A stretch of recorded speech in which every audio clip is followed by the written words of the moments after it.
Shalom, Bapak Ibu, rekan-rekan dimanapun saat ini berada. Saya mengucap syukur kita bisa bersama-sama belajar firman Tuhan, menaikkan pujian kepada Tuhan, dan menaikkan ucapan syukur kita untuk apa yang Tuhan sudah berikan sepanjang hari-hari kemarin, dan untuk apa yang Tuhan sediakan bagi hidup saudara dan saya untuk hari-hari ke depannya. Kita akan bersama-sama menaikkan pujian, mendengarkan kebenaran firman Tuhan, dan saya percaya hari ini kita mendapatkan pewahyuan yang baru, peneguhan yang baru. Kita semakin kuat, yang lemah dikuatkan. Mari sama-sama kita teduhkan hati kita. Terima kasih Bapa, terima kasih untuk anugerah-Mu. Terima kasih untuk kemurahan-Mu. Terima kasih Kau membangunkan kami dengan kasih-Mu, menunjukkan, menyediakan semua yang baik dalam hidup kami. Kami mengucap syukur Tuhan. Kami percaya Kau merancangkan rancangan yang baik sepanjang hari ini dalam hidup kami. Kami percaya kami diberkati, kami sehat, tidak ada malapetaka, tidak ada penyakit sampar, penyakit menular yang bisa mendekat kepada kami. Kami tenang bersama-sama dengan Kau. Terima kasih Tuhan. Terima kasih Bapa. Mari bersama-sama kita menaikkan pujian, Engkaulah kekuatan. Mari sama-sama kita teduh, sama-sama kita naikkan. Engkaulah kekuatanku, tempat perlindunganku, saat badai menerpa, aku tak akan goyah,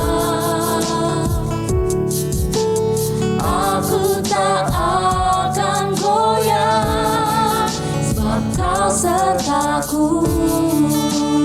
Sekali lagi kita katakan, Engkaulah kekuatanku Tuhan. Engkaulah kekuatanku, tempat perlindunganku,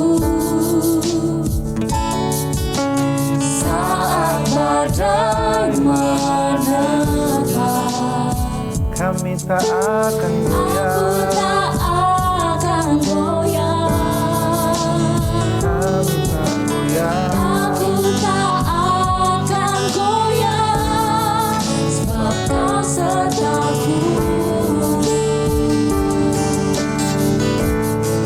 Sejauh langit dari bumi, begitu besarnya kasih-Mu, penuhi hati kami yang rindu menyembah-Mu, Yesus. Sejauh langit dari bumi, begitu besarnya kasih-Mu, Kaulah Tuhan, kekuatanku, sukacitaku. Mari sama-sama kita naikkan kembali pujian ini. Engkaulah Tuhan kekuatan kami. Sama-sama kita katakan. Engkaulah kekuatanku, Tempat perlindungan, tempat perlindunganku, saat badai menerpa,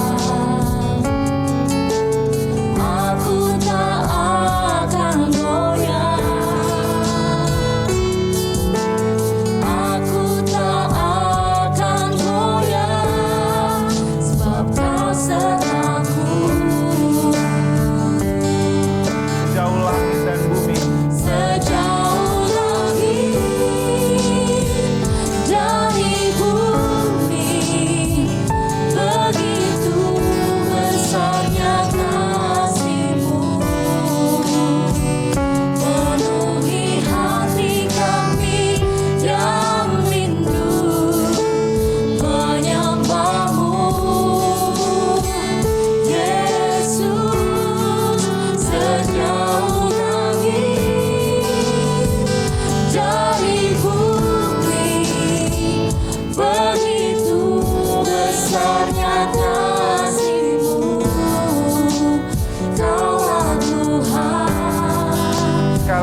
katakan, sejauh langit dari bumi. Sukacitaku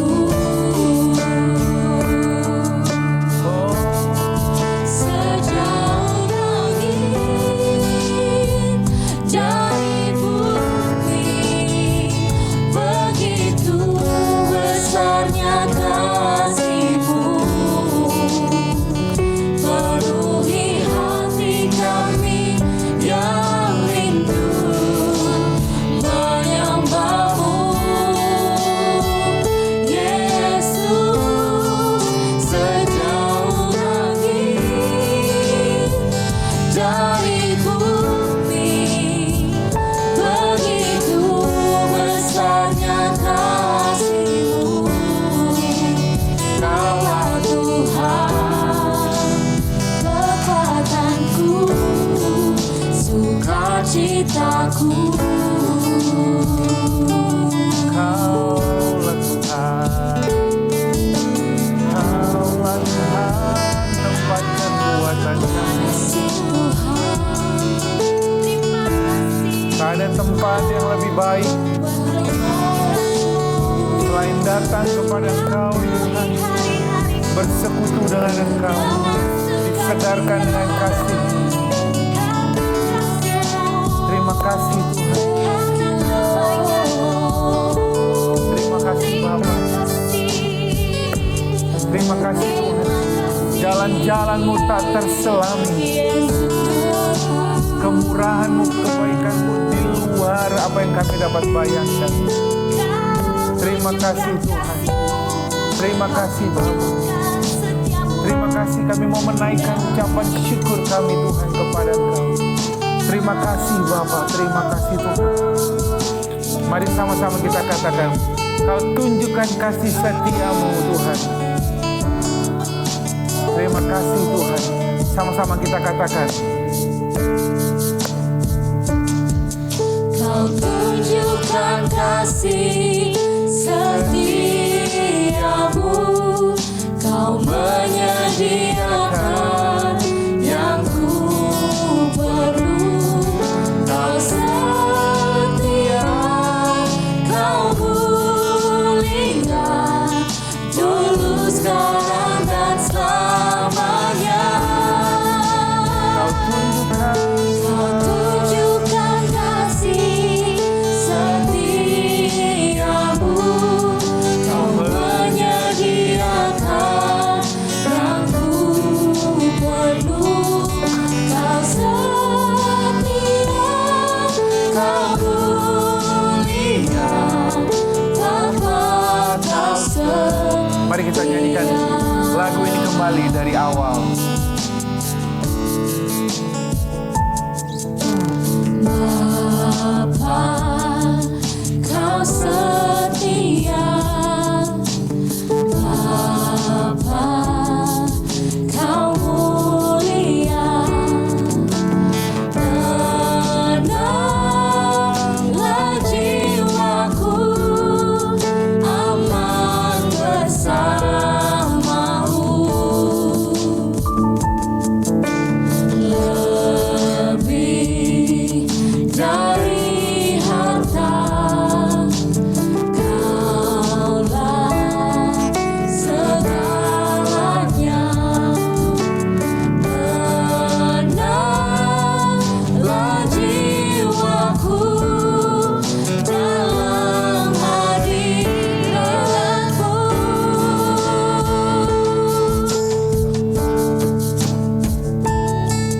Kau tunjukkan kasih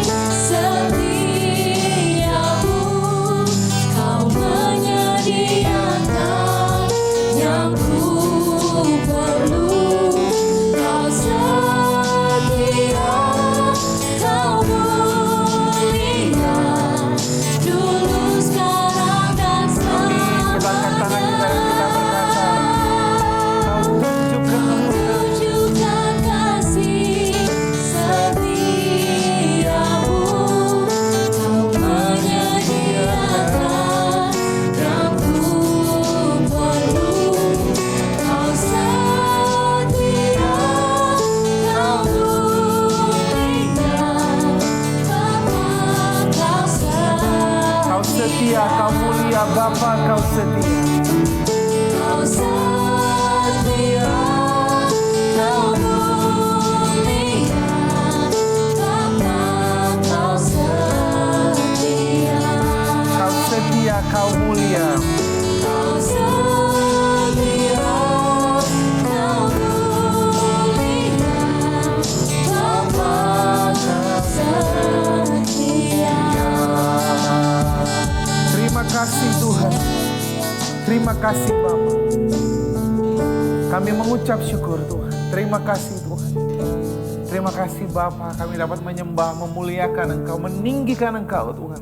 Kami mau meninggikan Engkau lebih daripada segalanya, lebih daripada masalah kami, lebih daripada keadaan kami Tuhan. Karena kami tahu, kami percaya, ketika kami meninggikan Engkau, kami percaya untuk setiap janji firman Tuhan dalam hidup kami, melawan semua realita yang terjadi dalam hidup kami. Terima kasih Bapa. Dan mengucap syukur. Kami sebentar mau mendengarkan kebenaran firman Tuhan. Kebenaran firman Tuhan ini akan meneguhkan kami, membangkitkan kami, menghibur kami, menolong kami, menyatakan kebenaran-kebenaran Allah, menyingkapkan rahasia-rahasia Tuhan. Terima kasih Tuhan. Haleluya. Amin. Amin. Amin. Amin. Saudara, hari ini kita akan mendengarkan kebenaran firman Tuhan tentang dua kata yang seringkali diucapkan oleh orang Kristen, yaitu tentang kasih karunia dan iman. Dua kata ini menjadi dua kata yang sangat penting di dalam kekristenan. Hari ini kita akan belajar kebenaran firman Tuhan ini karena kalau kita mendengarkannya dan mendapatkan pewahyuan, maka ini sangat powerful banget. Mari sama-sama kita melihat pertama kali tentang kasih karunia. Kasih karunia itu adalah bagiannya Tuhan. Sama-sama kita lihat dalam Roma 3 ayat 24, dan oleh karena kasih karunia, kita telah dibenarkan dengan cuma-cuma. Tahukah saudara bahwa semua orang berdosa dibenarkan secara cuma-cuma, bukan karena kita melakukan perbuatan yang benar. Kita dibenarkan karena penebusan Kristus Yesus. Banyak sekali orang mengajarkan supaya kita benar, kita harus melakukan perbuatan A, B, C. Kamu harus puasa supaya kamu menjadi orang benar.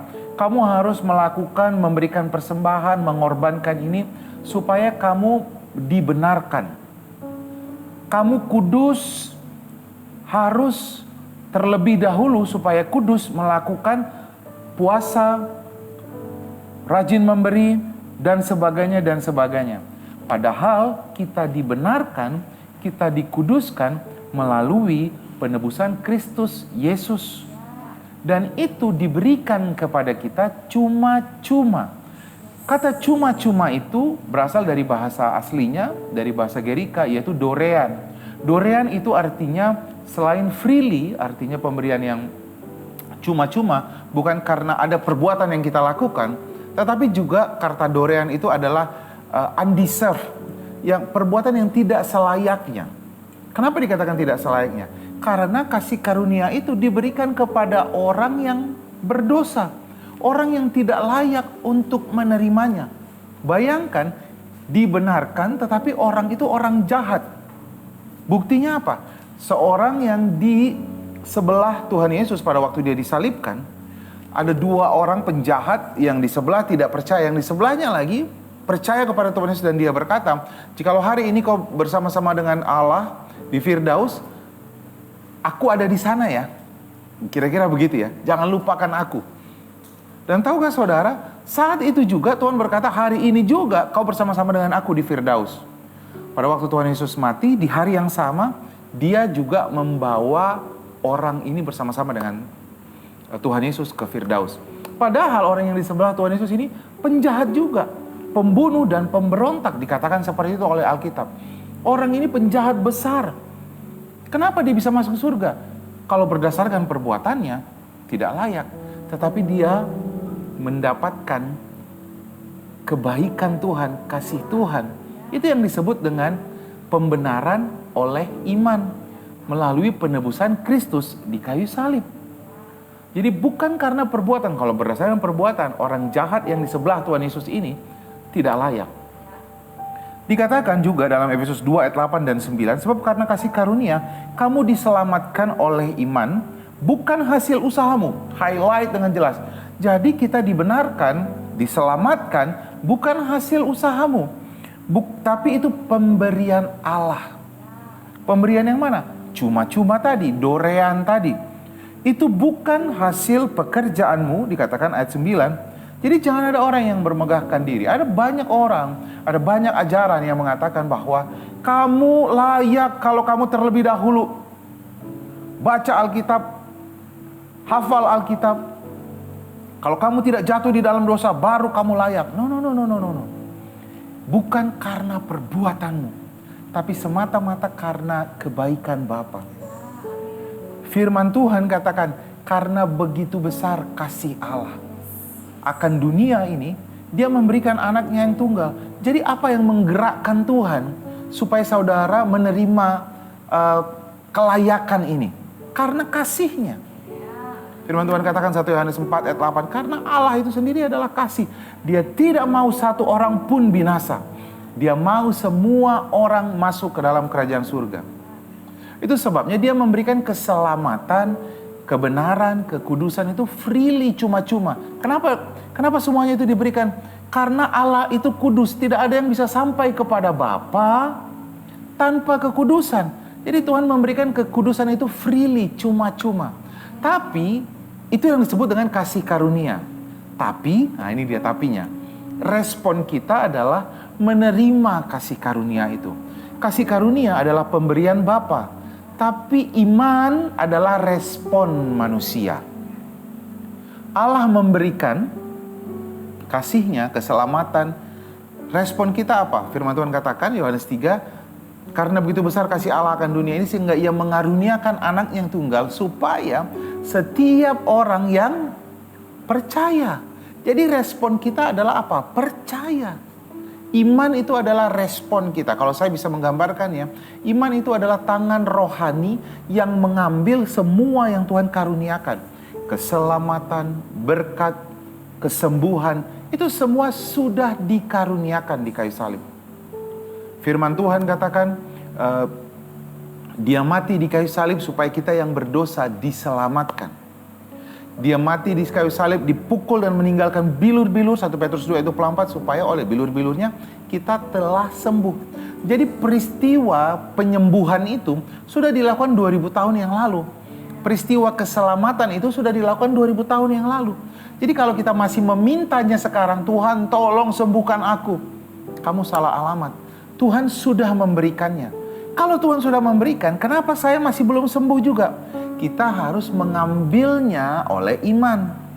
Firman Tuhan katakan 1 Korintus 2, apa yang tidak pernah dilihat oleh mata, yang tidak pernah didengar oleh telinga, yang tidak pernah timbul di dalam hati, semuanya itu disediakan Tuhan. Bagian kita adalah mengambilnya. Roma 5 ayat 2 dikatakan begini, oleh dia kita juga beroleh jalan masuk oleh iman kepada kasih karunia. Kita beroleh jalan masuk kepada kasih karunia, kepada kesembuhan, kepada keselamatan, kepada berkat. Oleh apa? Lewat apa? Lewat iman. Jadi jangan salah saudara. Allah sudah memberikan kasih karunia-Nya. Itu urusan Tuhan. Sudah diberikan. Bagian kita, urusan kita adalah iman. Respon. Bagaimana kita meresponnya? Bagaimana supaya iman kita bisa bekerja? Firman Tuhan katakan dalam Roma 8, firman Tuhan katakan iman timbul melalui pendengaran akan firman Allah, firman Kristus. Jadi dalam bahasa Inggrisnya dikatakan begini, faith comes by hearing, hearing the word of Christ katanya. Itu present continuous. Pada waktu kamu lahir baru, semuanya kita diberikan iman. Imannya sama. Nanti kita akan pelajarin itu. Nah, supaya iman ini terus bekerja, kita harus terus merenungkan firman Tuhan. Merenungkan Taurat Tuhan siang dan malam. Amsal 4 kata firman Tuhan, taruhlah itu kalungkanlah itu di di lehermu katanya, jangan sampai terlepas. Apa firman Tuhan itu? Makanya kata firman Tuhan, pertama kali takut akan Tuhan adalah awal dari pengetahuan. Bagi saudara, mungkin kita berpikir, saya percaya kok Tuhan, saya percaya Dia menyembuhkan saya. Percaya Tuhan telah menyembuhkan engkau. Karena Efesus 1 ayat 3 firman Tuhan katakan, segala berkat rohani di dalam surga telah dikaruniakan, telah diberikan, bukan akan diberikan. Jadi kalau kamu sekarang masih merengek-rengek meminta kepada Tuhan, kamu salah alamat. Harus imanmu yang mengambilnya, meresponnya. Bagaimana caranya? Satu kali diceritakan Tuhan sedang jalan dan ada seorang perempuan yang sudah sakit pendarahan selama 12 tahun. Tuhan Yesus sedang mau pergi menuju ke rumah seorang ahli kepala rumah ibadah yang anaknya sakit. Tetapi di tengah jalan ada seorang perempuan yang sudah 12 tahun sakit pendarahan. Dia berkata begini, asal ku pegang saja punca jubah Yesus. Tahukah kamu orang yang sakit pendarahan itu tidak boleh menjamah orang lain karena dia sedang najis. Tapi dia tidak peduli karena dia tahu kalau dia pegang punca jubah Yesus maka dia akan sembuh. Pertanyaannya, banyak orang yang memegang punca jubah Yesus, tapi kenapa mereka tidak sembuh? Walaupun di ayat yang lain diceritakan banyak yang memegang punca jubah Yesus dan orang sembuh. Yang membedakannya kenapa ada yang sembuh dan tidak, karena perempuan ini tahu, dia bilang begini, asal ku pegang saja punca jubah Yesus. Kenapa dia bilang seperti itu? Karena sudah diceritakan di Maleakhi 4 ayat 2, kamu yang takut akan namaku, bagimu akan terbit surya kebenaran dengan kesembuhan pada sayapnya. Kata sayap di situ adalah talit. Jubahnya Yesus itu disebutnya talit. Jadi ujung punca jubahnya Yesus itulah yang dipegang oleh perempuan itu. Itu sayap. Jadi kalau seorang guru atau seorang Yahudi berjalan, mereka itu selalu menggunakan jubah, dan itu dikenakan. Kalau sekarang kita melihat mungkin orang-orang Arab seperti kerudung gitu ya, dikenakan, dan itu yang dipegang sama perempuan itu seperti sayap. Alkitab sudah mengatakan di ujung sayapnya, di ujung punca bajunya terdapat kesembuhan. Jadi perempuan ini yang sakit pendarahan ini ternyata merenungkan firman Tuhan. Itu satu, renungkan firman Tuhan. Lalu kata firman Tuhan apa? Ucapkan. Firman Tuhan katakan, dengan hati orang percaya dia dibenarkan, dengan mulut orang mengaku dia diselamatkan. Maaf, kebalik. Dengan hati orang percaya dia dibenarkan, dengan mulut orang mengaku dia diselamatkan. Jadi percaya dulu. Supaya percaya, renungkan dulu janji Tuhan dalam hidupmu. Lalu apa? Kumandangkan, aku percaya oleh bilur-bilur Yesus aku telah sembuh. Jadi renungkan janji firman Tuhan. Percaya dulu karena firman Tuhan katakan semua yang keluar dari mulut meluap dari dalam hati. Jadi ucapkan dulu janji firman Tuhannya. Sebelum kamu ucapkan, renungkan dulu janji firman Tuhan ini. Percaya dulu. Jadi kita bukan sembarang mengucapkan saja, aku sehat, aku sehat. No. Yang paling pentingnya adalah renungkanlah Taurat itu siang dan malam. Maka imanmu akan bekerja untuk mengambil semua yang Tuhan sudah sediakan. Apa? Keselamatan, berkat, pemulihan, kesembuhan bagi tubuhmu. Amin. Itulah janji Tuhan.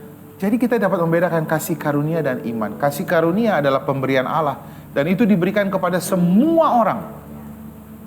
Respon kita untuk menerima kasih karunia ini adalah percaya. Amin. Dengan percaya kita melihat mukjizat terjadi di dalam hidup kita. Berhenti berdoa merengek-rengek kepada Tuhan. Berhenti berdoa seperti orang yang tidak percaya. Kalau kamu percaya, 2000 tahun yang lalu dia sudah melakukannya. Itu sebabnya dia berkata, sudah selesai. Nggak ada lagi yang bisa dia lakukan, sudah selesai. Semua karya Tuhan Yesus sudah selesai. Bagian saudara dan saya saat ini adalah menerimanya dengan iman. Sebabnya iman adalah tangan-tangan rohani yang mengambil semua yang Tuhan sudah karuniakan bagi hidup saudara dan saya. Mari praktekkan dalam hidup kita. Biasakan, merenungkan dan mengucapkan. Merenungkan dan mengucapkan semua janji firman Tuhan dalam hidup kita. Tuhan memberkati kita. Tuhan memberkati kita. Mari kita datang kepada Tuhan. Mari kita datang kepada Tuhan. Tenangkan hati saudara. Terima kasih Tuhan. Seperti wanita yang sudah sakit pendarahan ini. Harapan yang tertunda justru tidak melemahkan dia. Harapannya yang tertunda tidak melemahkan dia. Justru dia semakin kuat. Ketika dia melihat janji firman Tuhan, dia semakin kuat. Jangan berhenti kalau engkau belum sembuh. Jangan berhenti kalau kau belum diberkati. Jangan berhenti. Semuanya sudah Tuhan sediakan. Jangan berhenti menceritakan Yesus kepada keluargamu kalau mereka belum juga percaya sampai saat ini. Kalau anakmu belum percaya, jangan berhenti. Karena kalau kamu terus percaya, kamu akan melihat mukjizat terjadi dalam hidupmu. Kesembuhan terjadi bagi tubuhmu. Berkat terjadi dalam pekerjaanmu. Kau melihat penggenapan demi penggenapan Tuhan terjadi. Terima kasih Tuhan. Aku berdoa untuk setiap saudara-saudaraku. Kalau saudara ada yang mau mengangkat tangannya, saya akan berdoa buat engkau di dalam nama Tuhan Yesus. Terimalah penggenapan janji Tuhan. Terimalah pemulihan dari Tuhan. Terimalah kebenaran firman Tuhan yang memerdekakan ini. Terimalah mukjizat Tuhan terjadi di dalam engkau. Hari ini, saat ini, mulailah bersepakat untuk merenungkan dan mengucapkan janji firman Tuhan. Karena kami percaya setiap ucapan yang kami naikkan itu penuh dengan kuasa. Terima kasih Bapa, terima kasih Tuhan. Kami mengucap syukur Tuhan, terima kasih. Terima kasih Tuhan. Yang mengakhiri khotbah ini. Terima kasih Tuhan. Mari sama-sama saudara, kita menaikkan pujian kita kepada Tuhan. Mari sama-sama kita katakan, Kau tunjukkan kasih setiamu Tuhan. Kau tunjukkan kasih setiamu. Kau menyediakan yang ku perlu. Kau setia, Kau mulia, dulu sekarang dan selamanya. Kau tunjukkan kasih setiamu. Kau menyediakan yang ku perlu. Kau setia, Kau mulia, Bapa. Katakan kembali bersama-sama, Kau tunjukkan kasih setiamu. Kau tunjukkan kasih setiamu. Kau menyediakan yang ku perlu. Kau setia, Kau mulia, dulu sekarang dan selamanya. Kau tunjukkan kasih setiamu. Kau menyediakan yang ku perlu.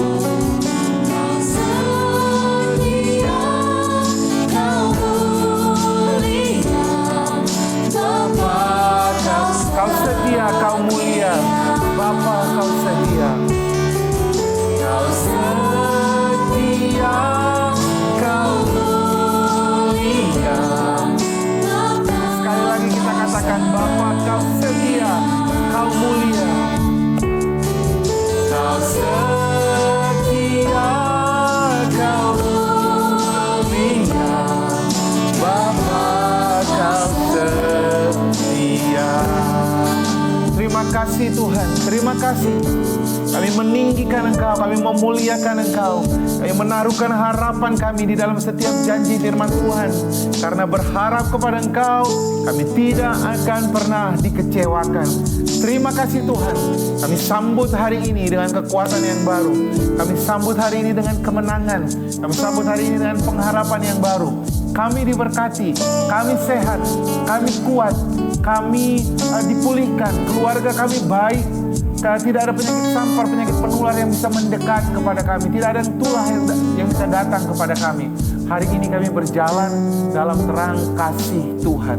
Terima kasih Bapa, kami mengucap syukur. Haleluya, haleluya, amin, amin, amin, amin, amin. Puji Tuhan. Saat teduh kita sudah selesai, program Selamat Pagi Roh Kudus sudah selesai. Saya percaya sekali kebenaran firman Tuhan ini akan memerdekakan saudara, meneguhkan saudara. Saya percaya sekali saudara dibangkitkan, dikuatkan.